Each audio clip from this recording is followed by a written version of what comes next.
Uy, ano to? May mga gamit dito Mga ano ng futong, higaan. Dito. Ito, mga gamit pa to. Pwede to. Oops.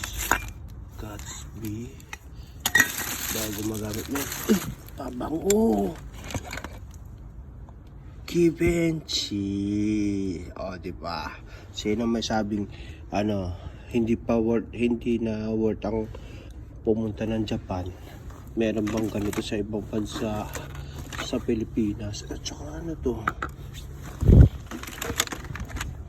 Ano to?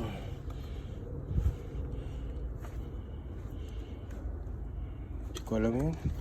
Parang sa moist. Uy, may blower din. Hindi ako yan. Hindi ako gumagamit yan. Blower.